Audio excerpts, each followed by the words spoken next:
Window seal installation.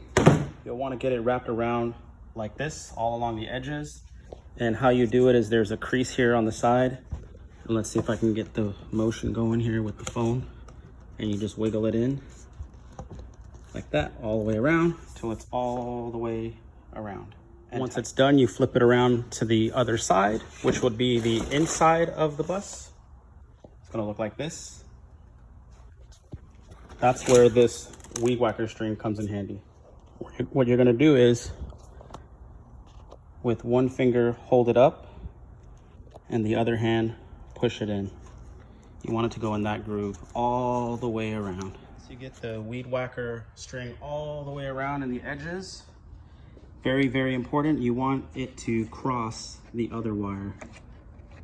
It has to pass it, has to cross it like that. That should be good enough. Wet it down with some Windex. I recommend Windex. If you use soapy water, just make sure that it's not too soapy, because it could get real slippery and slide right off of the glass. So Windex works the best for me. Make sure these weed whacker strings are pushed in on the inside. You don't want them to stick out like this. If you can see this one here sticking out, you don't want that. Push it inside. You're gonna need that to pull on the opposite side.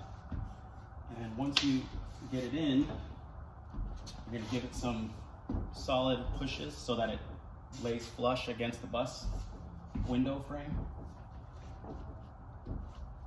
Once you got that, since this is the rear, you can lift it up and not worry about it falling or sliding off.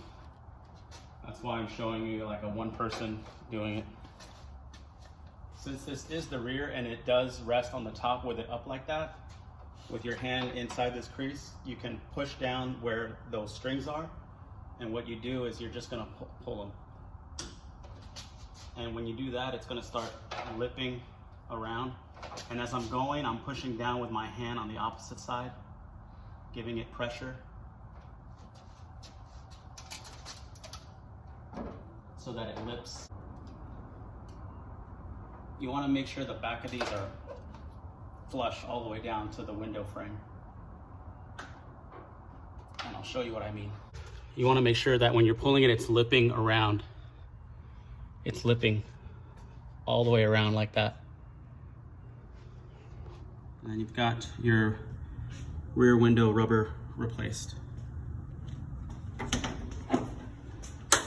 And don't forget to plug these rear defrosters back in. They almost never work, but you don't want them hanging, so just plug them in.